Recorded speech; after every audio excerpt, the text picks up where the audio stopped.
ternyata banyak juga yang bisa menafsirkannya jadi kayak ke orang tua atau ke saudara. Tapi kalau emosi yang aku tuangkan di sini tuh lebih ke. Dan di jam 11 ini Tommy gak sendirian karena di studio sudah ada Zeta.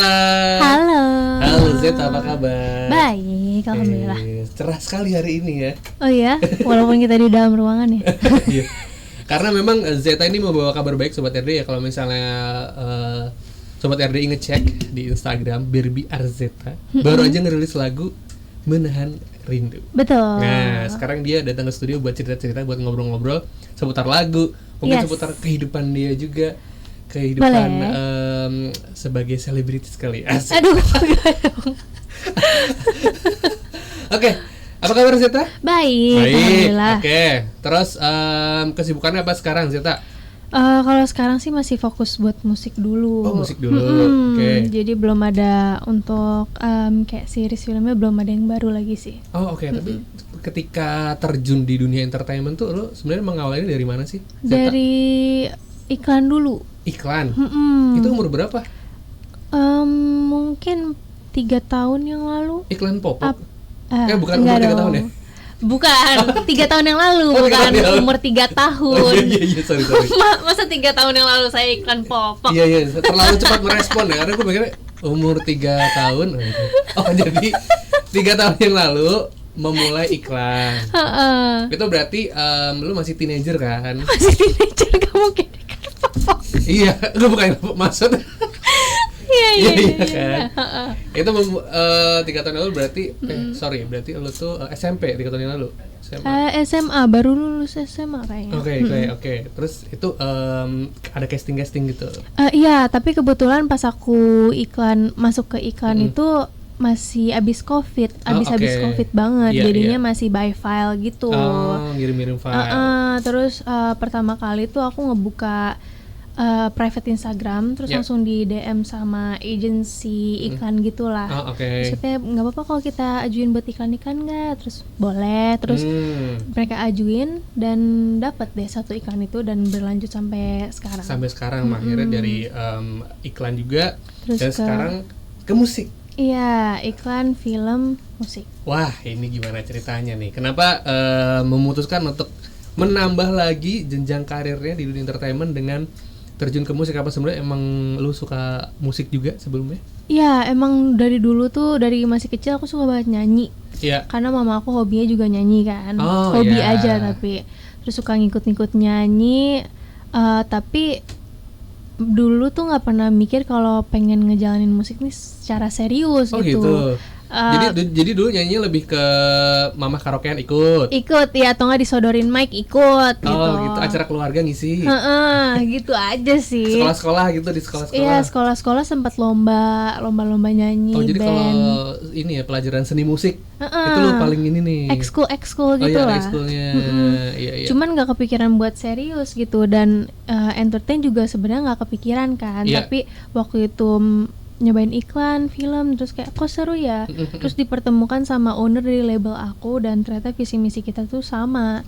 Jadinya lanjut ya sampai sekarang gitu. Yes, sampai sekarang. Nah, akhirnya ini ada single Menahan Rindu ya. Yes. Berarti ini single pertama atau pertama? Sebelum-sebelumnya udah pernah merilis? Belum.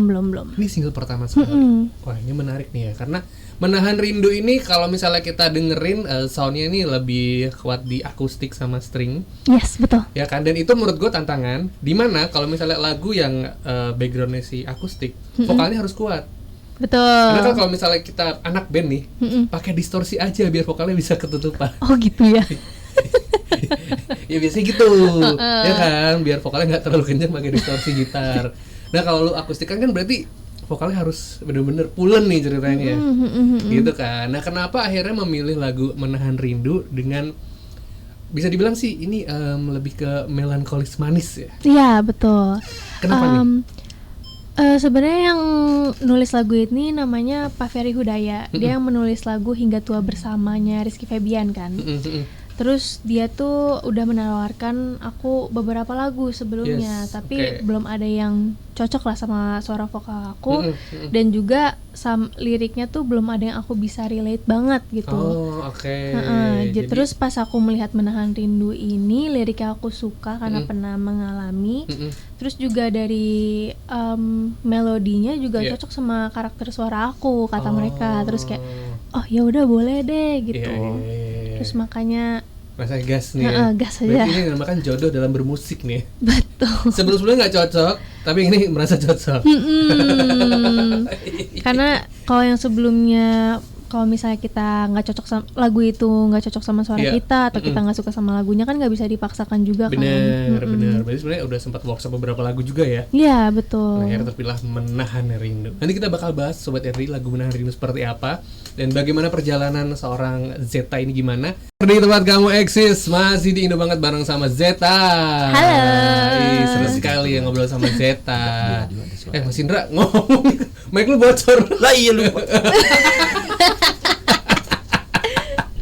Jadi ini line-nya satu line semua mic nyala. Oh nggak bisa satu-satu. Nggak bisa. Itu berarti juga nyala. Itu juga nyala sebenarnya. Yang di sana kalau ngomong bisa loh. Dan Zeta ngomong kita izin ya, kita live di YouTube. Jadi buat mungkin teman-teman yang lagi follow lu juga kasih tahu aja kita sekarang live di YouTube RD. Oke, siap. Gitu ya. Kita masih ngobrolin seputar lagu Zeta yang baru, Menahan Rindu, yang bikin kita tuh jadi merasa manis sesaat tapi sakit juga ya karena harus menahan sesuatu kan. Aduh, iya lagi. Tadi kan lo bilang katanya ini liriknya juga relate nih sama Zeta gitu kan, tentang menahan rindu nih. Iya. Relate yang di sebelah mana? Di sebelah kirinya sih. Ya memang sih tulang rusuk tuh di kiri sih. Benar. Oke.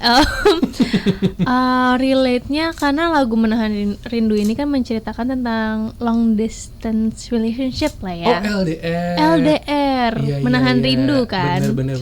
Kan ada juga LDR itu long distance religion Kak. Aduh. Kalau itu aku mundur deh, nggak bisa ngebantu Iya, susah ya yang itu mah.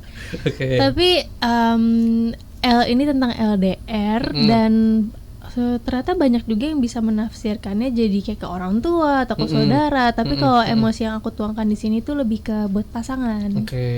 Gitu. Karena dulu aku pernah LDR sama-sama sibuk, bukannya kayak nggak mau gitu, tapi ya kalau sama-sama sibuk itu ya mau gimana lagi. Seberapa jauh dulu LDR-nya? Antar kota aja sih. Oh, cuman Bogor Jakarta aja? Enggak Bogor juga sih. Ada lah. Bogor. Aku ngerasa kayak Bogor Jakarta tuh sudah antar kota antar provinsi sebenarnya. Oh iya. Ya kan Jawa Barat sama Jakarta udah beda provinsi. Iya tapi masih tetap bisa lewat tol ya Pak. Tapi itu LDR juga Kak. Iya, nggak apa-apa gitu. Oke. Ya.